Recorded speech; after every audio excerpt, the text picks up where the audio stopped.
Les pido que abran sus Biblias, vamos a enfocar nuestras mentes en un versículo en esta tarde, en 2 Corintios, el capítulo 5, el versículo 10. 2 Corintios 5:10, Pablo escribe esto en el versículo 10. Y aquí es donde encontramos, probablemente este es el pasaje predilecto, o el versículo predilecto, donde se presenta la doctrina del tribunal de Cristo, las doctrinas eternas. Dice Pablo en el versículo 10, porque todos nosotros debemos comparecer ante el tribunal de Cristo, para que cada uno sea recompensado por sus hechos estando en el cuerpo, de acuerdo con lo que hizo, sea bueno o sea malo. Y ahí ustedes ven la frase que aparece, el tribunal de Cristo. El tribunal de Cristo es uno de los eventos futuros que todavía espera por cumplimiento, que deben cumplirse dentro del programa escatológico de Dios. Así como esperamos el arrebatamiento, esperamos el reino milenario de Cristo, esperamos el cielo nuevo y la tierra nueva, esperamos los años de tribulación que vendrán sobre la tierra como castigo por el pecado, esperamos la atadura de Satanás antes del milenio y todos estos eventos. Uno de estos eventos que tenemos aquí es el tribunal de Cristo. Y pienso que es algo irónico que a pesar de que la Biblia habla tanto acerca del futuro y de la escatología, y en particular sobre las recompensas eternas, muy poco escuchamos acerca de esto en nuestras iglesias. Y esto lo puedo decir con experiencia creciendo en una iglesia desde que era niño. Pocas o fue nula la ocasión en que pude escuchar una enseñanza exacta, clara de la Escritura acerca de recompensas eternas. Y este es uno de los problemas en realidad de manera general del cristianismo, es que el cristianismo no piensa de manera suficiente acerca del futuro. Y cuando no pensamos de manera correcta acerca del futuro, necesariamente vamos a enfocarnos en las cosas presentes, pero cuando vamos a la Biblia encontramos algo muy diferente. El primer libro de la Biblia habla ya acerca del futuro. En Génesis 3 se hace la promesa acerca del Mesías. En Génesis 3 el protoevangelio. Y el Apocalipsis, que es el último libro de la Biblia, termina con la gran profecía acerca de la segunda venida de Cristo y todo lo que ocurrirá en este evento. Y en el medio tenemos un gran número de pasajes proféticos. Tenemos el libro de Isaías, tenemos el libro de Daniel, profecías tan importantes, tenemos el libro de Ezequiel, tenemos los discursos de Jesús en los evangelios en el Monte de los Olivos acerca de su segunda venida. Tenemos el libro de Apocalipsis, 22 capítulos, todo un libro de 22 capítulos dedicado a la doctrina acerca del fin de los tiempos. Y por eso decía, parece una ironía que la Biblia hable tanto acerca del futuro y en la iglesia se hable tan poco acerca de este tema. Y creo que hay varias razones por las que esto sucede. No es de manera exhaustiva, no son razones exhaustivas, pero hay algunas razones. Y en primer lugar debemos reconocer en el mundo evangélico existe una gran confusión acerca del futuro. Hay una gran confusión acerca de la escatología. Y Satanás sabe que donde hay confusión hay desánimo. Digo, si tomamos como ejemplo de ilustración a los dos exponentes, a mi modo de ver, más importantes de la Escritura, de la verdad en los últimos años, el pastor John MacArthur y el que ya pasó a la presencia del Señor, el doctor R.C. Sproul, ambos defendiendo y proclamando la verdad, y uno puede pensar, aún así estos dos hombres con esta mente y devoción al Señor no pudieron ponerse de acuerdo acerca de las doctrinas del fin de los tiempos. Y si ellos con esa mente y esa devoción no pudieron, entonces ni siquiera vale la pena intentarlo para mí, comenzar a estudiar las doctrinas acerca del fin de los tiempos. Y muchos tienen esta especie de desánimo, ¿no?, al estudiar la escatología, porque sienten que va a ser muy difícil de entender para ellos. Pero pienso que este es un método que Satanás utiliza. La Escritura es clara al respecto, es clara acerca de la profecía. Pero hay otra razón por la que no hablamos demasiado acerca del futuro, conforme vemos en la Escritura, y también pienso que otra razón es el materialismo. Es el enfoque en las cosas presentes, el apego a las cosas del mundo. la teoría de Darwin de las especies, de que la idea de que el mundo y los seres humanos venimos de animales o de organismos inferiores, ha hecho que la humanidad entera o nuestra sociedad deseche a Dios como la causa principal de todas las cosas, el creador de todo, y eso ha vuelto a nuestra sociedad más materialista. Y esta es una de las razones que de alguna manera esto se infiltra también en la iglesia para no pensar acerca del futuro. Hay otra razón importante, y creo que esta está más cerca del mundo evangélico, y es la ignorancia bíblica. Podemos decir un analfabetismo bíblico de manera general. Ustedes entienden esto y el hecho de que ustedes se presenten en esta conferencia, muchos de ustedes hagan un viaje largo para venir a esta conferencia, indica o muestra la realidad de que falta conocimiento en nuestras iglesias, en el mundo evangélico, y qué decir de la iglesia de Latinoamérica, que ha carecido de un conocimiento bíblico desde que llegó el evangelio en el siglo XX o en el siglo XIX, y apenas ahora estamos comenzando a ver un despertar. Pero hay ignorancia y hay creyentes incluso que se sorprenden cuando saben que hay una entrega oficial de recompensas en el cielo para los miembros de la iglesia. Y se sorprenden porque nunca han escuchado esto antes, porque hay ignorancia acerca de este tema. Y una última razón que yo quisiera mencionar, esto es a modo de introducción, por la que no se habla del futuro, es por la carnalidad. Es la carnalidad. La tolerancia del pecado en nuestra propia vida crea un desinterés en el futuro. Mientras más enfocados estamos en nuestro pecado, menos enfocados estamos en el plan de Dios que Él tiene preparado en el futuro para nosotros. Y por tanto, si alguien nos hace la pregunta, ¿por qué estudiar el tema de las recompensas eternas? Si es algo futuro, es un evento muy lejano, yo tengo que enfocarme en el presente, no en el futuro. Alguien podría decir, ¿por qué evitarnos tanta confusión?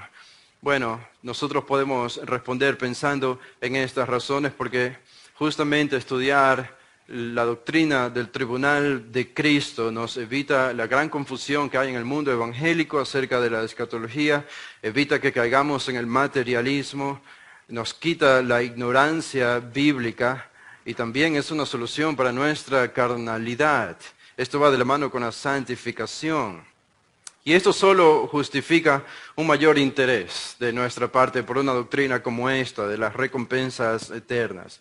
Y es cierto, como ustedes probablemente han escuchado, que mientras más miramos a Cristo, menos miramos al pecado. Y creo que también nosotros podemos decir, mientras más pensamos en el futuro, menos pensamos en el pecado. Y sabemos que fue así, por lo menos para el apóstol Pablo y los apóstoles que escribieron el Nuevo Testamento. Así que nadie puede alegar o argumentar que esta es una doctrina sobre el futuro y por tanto no es importante. Bueno, creemos que si el comienzo, el libro de Génesis es importante, el libro final, el Apocalipsis, también lo es. Y el peligro para nosotros es que en el momento en que descuidamos de nuestra meditación, descuidamos pensar bíblicamente acerca del futuro, entonces el futuro se vuelve un enemigo para nosotros. ¿Por qué digo esto? Porque nos dejamos de preparar para él. Es como el estudiante que debe rendir un futuro examen. Si no piensa en este futuro evento, cuando llegue el día del examen, su experiencia va a ser dolorosa y no va a tener satisfacción. Va a ser una experiencia difícil, pero el estudiante que se prepara para el futuro examen, cuando ese día llegue, su experiencia va a ser deleitosa porque ha planificado y ha pensado en ese día y su rendimiento será bueno, será un deleite y una satisfacción para él. Y lo mismo ocurre cuando pensamos en las recompensas eternas. Es algo en lo que tenemos que pensar hoy para no lamentar cuando el día llegue. Queremos recibir recompensas del Señor. Ahora, vamos a fijar nuestra atención en el pasaje de 2 Corintios 5:10. Y si hablo muy rápido, pueden avisarme.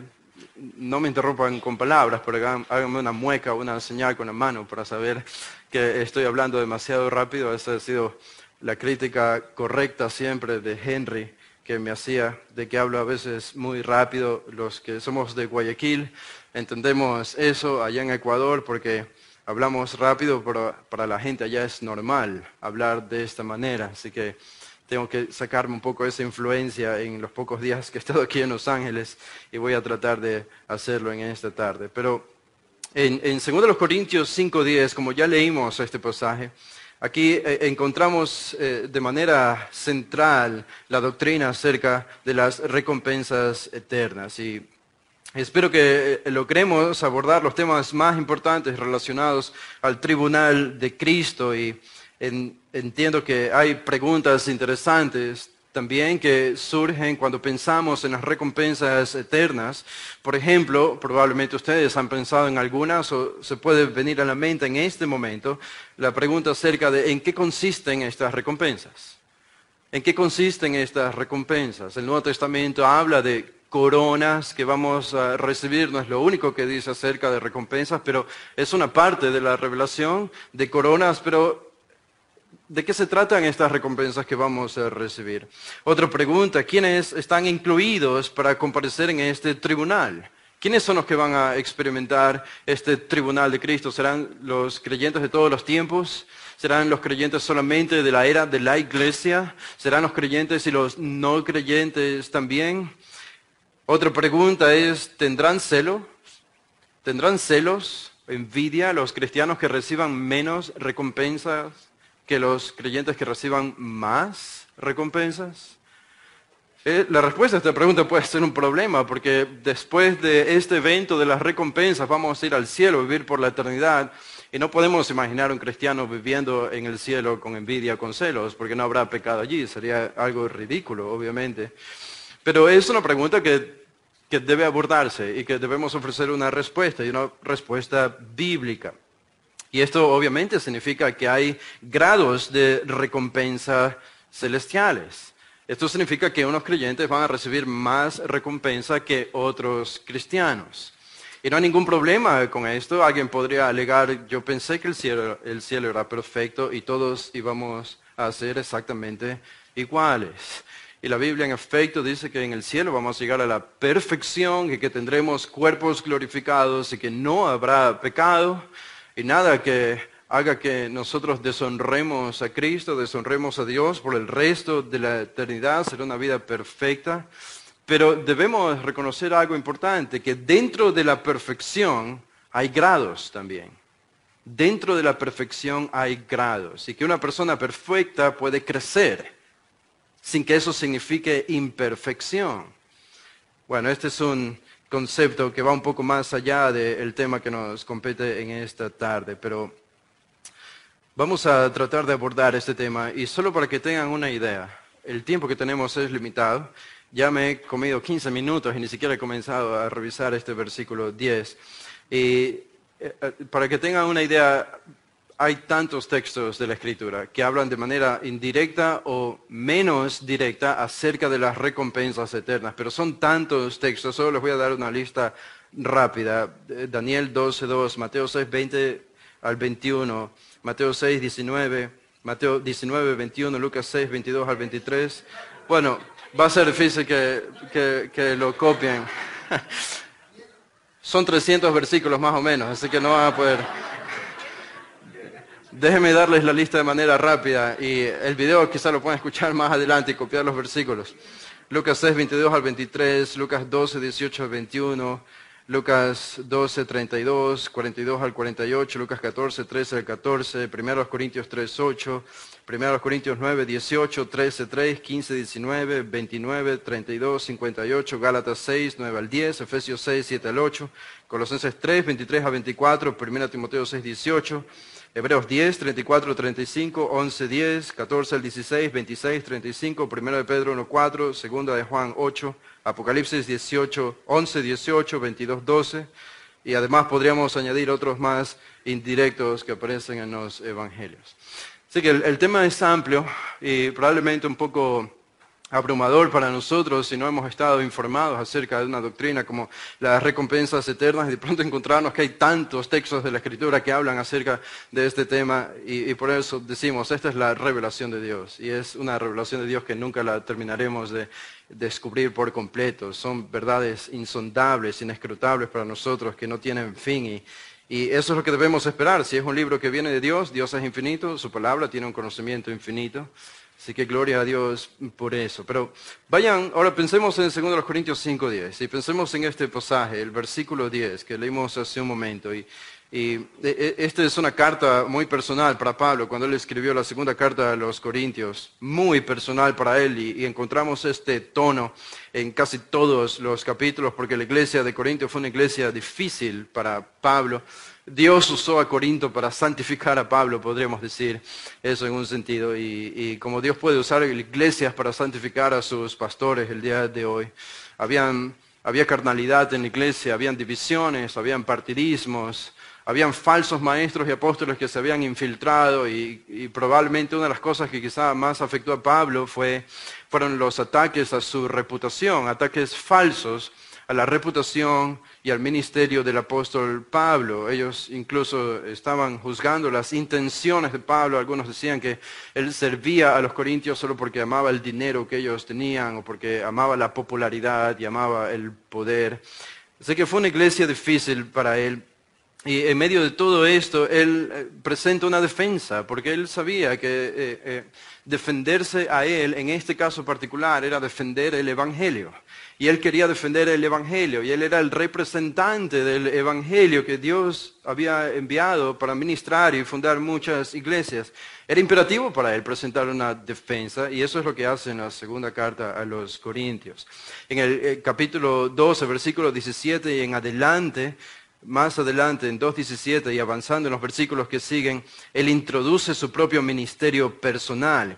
Y después de describir la naturaleza y el carácter de su propio ministerio, diciendo que es un ministerio auténtico, entonces ahora él introduce el elemento del sufrimiento en el ministerio auténtico o verdadero. Noten en el capítulo 4, versículo 7. Él dice, pero tenemos este tesoro en vasos de barro, 4:7 de 2 Corintios. Tenemos este tesoro en vasos de barro para que la extraordinaria grandeza del poder sea de Dios y no de nosotros. Y noten lo que comienza a relatar Pablo. Dice en el versículo 8, afligidos en todo, pero no agobiados, perplejos, pero no desesperados, perseguidos, y etc. Y en los versículos que siguen, él comienza a hablar del sufrimiento en el ministerio como una marca de que su ministerio era auténtico, de que lo que decían los falsos apóstoles acerca de él era falso, porque este sufrimiento en su ministerio era en un sentido una prueba de que él había sido enviado por Dios. No era un líder derrotado, sino al contrario, este sufrimiento, él más adelante va a aclararlo cuando ya vamos llegando al capítulo 5 de 2 Corintios, en el versículo 1.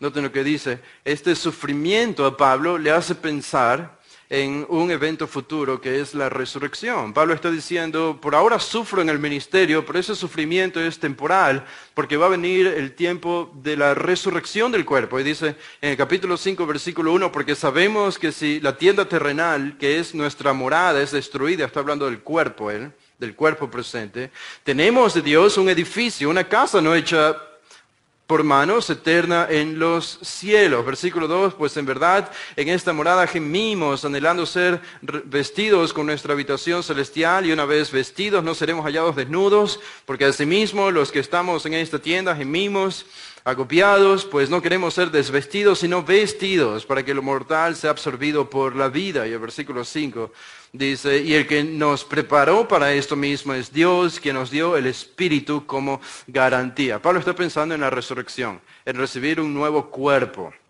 Y esto tiene que ver con el sufrimiento va a terminar.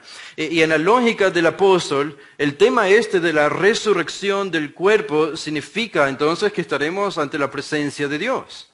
Si vamos a ser resucitados es porque vamos a ser resucitados en la presencia de Dios, recibiendo nuevos cuerpos. Entonces, el pensamiento de Pablo pasa ahora a la presencia de Dios, donde nosotros vamos a comparecer. Y es esto lo que nos introduce al tema de la santificación, del celo por obedecer a Cristo, porque piensen en algo, si yo sé que voy a comparecer ante Dios, si yo sé que voy a estar en la presencia de Dios en el futuro, eso me hace pensar ahora, si alguien está en la presencia de Dios, tiene que ser santo.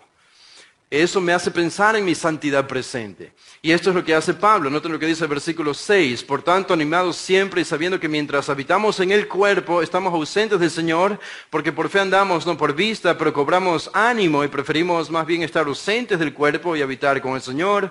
Por eso, ya sea presentes o ausentes, ambicionamos serle agradables. Serles agradables. Esta era una ambición para Pablo. Y ambicionamos serle agradables sobre la base de qué. ¿De qué? Versículo 10. De que un día nosotros le rendiremos cuentas de lo que hemos hecho aquí en la tierra. Hablando de la rendición de cuentas, observen la palabra comparecer en el versículo 10. Pablo dice, porque todos nosotros debemos comparecer. Ahora, piensen por un momento en esa palabra. Comparecer. La palabra que utiliza aquí Pablo es una palabra que en griego es phanero, pero esta palabra significa revelar algo o exponer algo públicamente, comparecer. Esta es una palabra que se usa acerca de Jesús cuando Jesús apareció después de su resurrección a sus discípulos, y se dice que Él se manifestó a sus discípulos. Después de la resurrección, también Pablo dice que Cristo fue manifestado en 1 Timoteo 3:6. Dios, dice, fue manifestado en carne. Esta es la misma palabra que aquí se traduce como comparecer. De la segunda venida se habla de que Cristo aparecerá o se manifestará ante nosotros.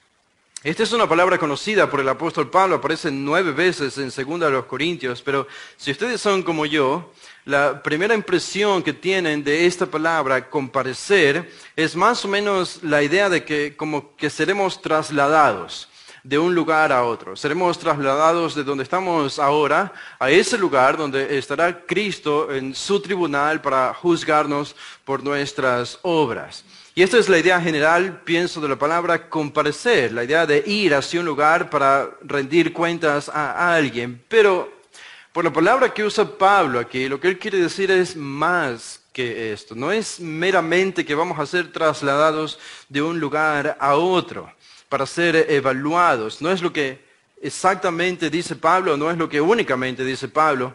Si podemos leerlo literalmente, él dice, tenemos que ser manifestados. Tenemos que ser manifestados cuando estemos ante el tribunal de Cristo. Es una alusión a nuestro carácter. Es una alusión a nuestras intenciones. Por eso la palabra comparecer puede quedarse algo corta porque solo comunica la idea de ser convocado a un lugar, pero aquí se habla de un escrutinio exhaustivo de nuestro interior. El verbo está en pasivo, es decir, que yo o tú vas a ser manifestado delante de Cristo. Lo que tú eres se manifestará delante de Cristo. El versículo 11 aparece esta misma palabra 2 veces, manifestados. Dice, pero a Dios somos manifiestos. Y espero que también seamos manifiestos, dice Pablo, en vuestras conciencias. Esta es exactamente la palabra que él está usando. Entonces, la idea es que Cristo va a hacer un escrutinio de nuestras obras aquí en la tierra, de nuestro servicio aquí en la tierra, y estas obras serán reveladas en ese tiempo cuando estemos compareciendo ante este tribunal. Si solamente por un minuto van a 1 Corintios, el capítulo 3, aquí Pablo habla acerca de este mismo tema, pero expande un poco esta doctrina, y él dice lo siguiente, en 1 Corintios 3, el versículo 12, habiendo dicho que Cristo es el fundamento de la edificación de la iglesia, noten lo que dice en 1 Corintios 3, el versículo 12, ahora bien, si sobre este fundamento alguno edifica con oro, plata, piedras preciosas, madera, heno, paja, la obra de cada uno se hará evidente. Nosotros sabemos cuándo ocurrirá esto en el tribunal de Cristo. Estas obras serán evidentes porque el día la dará a conocer, pues con fuego será revelada. El fuego mismo probará la calidad de la obra de cada uno. Si permanece la obra de alguno que ha edificado sobre el fundamento, recibirá recompensa. Si la obra de alguno es consumida por el fuego, sufrirá pérdida. Sin embargo, él será salvo, aunque así como por fuego.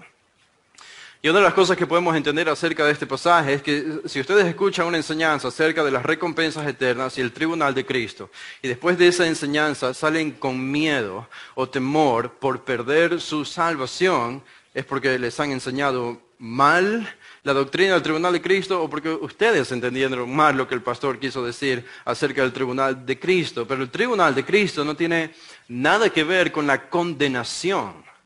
No se trata de ser juzgados por nuestros pecados, aunque puede haber algo involucrado, pero nuestros pecados han sido ya juzgados en Cristo hace 2000 años en la cruz del Calvario, y nosotros vamos a comparecer ante la presencia del Señor, no para rendir cuentas de nuestros pecados. Eso sería intentar crucificar a Cristo de nuevo, lo que no tendría sentido. Pero lo que va a ocurrir ahí es lo que Pablo describe en 1 Corintios 3, son nuestras obras. En nuestro servicio hay obras que un cristiano hace que son espurias. Hay obras que un cristiano puede hacer incluso en la iglesia que son buenas, pero con una motivación mala. Y lo que dice Pablo aquí es que estas obras, este tipo de obras van a ser evaluados por Cristo en el día de su tribunal. Y las obras que son consideradas con una mala motivación o que son espurias van a ser quemadas por el fuego y no van a contar para nuestra recompensa versus las obras que hemos hecho por la gloria de Dios, para el bien de la iglesia. Son las obras que el Señor contará para que recibamos la recompensa por ellas. Así que regresen rápidamente a 2 Corintios 5, 10. Y lo que dice Pablo aquí entonces lo podemos comenzar a entender un poco mejor.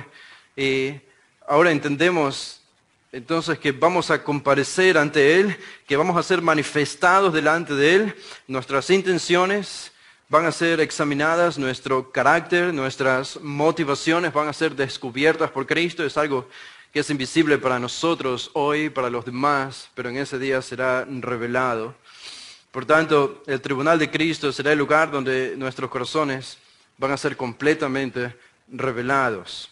El verdadero yo, sin secretos, como verdaderamente somos, allí estaremos revelados ante Cristo. Pero más hay acerca de esto en este mismo pasaje. Noten cuál va a ser el alcance de esta manifestación, de este juicio de los creyentes. ¿Cuál va a ser el alcance? Pablo dice en el versículo 10 al inicio, porque todos nosotros. Este es el alcance. ¿Quiénes son todos? De primera mano sabemos por este versículo que los creyentes estamos incluidos, porque Pablo se está incluyendo a sí mismo. Entonces, este es un juicio al que van a comparecer todos los creyentes. Y Pablo al decir todos nosotros, yo pienso que él está encerrando, limitando nosotros a los cristianos. Y hay algo más. Es que el todos también es una referencia a los cristianos que han vivido en la era de la iglesia. Ahora, ¿significa eso que Dios no va a recompensar a los santos que vivieron en el Antiguo Testamento? No, yo creo que habrá recompensa y el Señor sabrá cómo hacerlo, pero parece particularmente que el Nuevo Testamento reserva la doctrina del tribunal de Cristo, las recompensas eternas, para los creyentes de la iglesia. ¿Los creyentes de otros tiempos recibirán recompensa? Claro que sí. Pero lo que dice Pablo aquí tiene incumbencia con la iglesia de Cristo, los miembros de la iglesia de Cristo. Y por eso Pablo añade todos nosotros. Así que será un juicio solo para creyentes y no será una evaluación solo para líderes o solo para pastores, sino para cada miembro de la iglesia de Cristo. Es decir, tú estarás allí junto a tu pastor. Y los dos, hombro a hombro, siendo evaluados por Cristo. Es interesante, me parece a mí, que Pablo se haya incluido a sí mismo siendo él apóstol y teniendo la jerarquía que tenía en la iglesia primitiva. Él dice sin tapujos, demostrando su humildad, todos nosotros. El gran apóstol Pablo dice, todos nosotros, yo estaré allí incluido, yo también seré evaluado, yo no estoy por encima de esta evaluación, todos seremos descubiertos por Cristo en nuestro corazón. Y este es un pensamiento, yo creo que pone nuestros pies sobre la tierra, porque como Pablo, el Señor puede estar haciendo grandes cosas por medio de un hijo suyo, pero al final, tanto él como todos serán evaluados de la misma manera y con la misma vara de medición. Eso humilla a los líderes y por eso Pablo dice acerca de los que van a comparecer, no solo ustedes van a comparecer, él dice todos nosotros debemos comparecer. ¿Qué falso apóstol podría decir esto? ¿Qué falso maestro podría demostrar una humildad y decir yo seré evaluado por Cristo? No escucho esto de los falsos apóstoles con frecuencia. No se escuchan estas frases o estas referencias.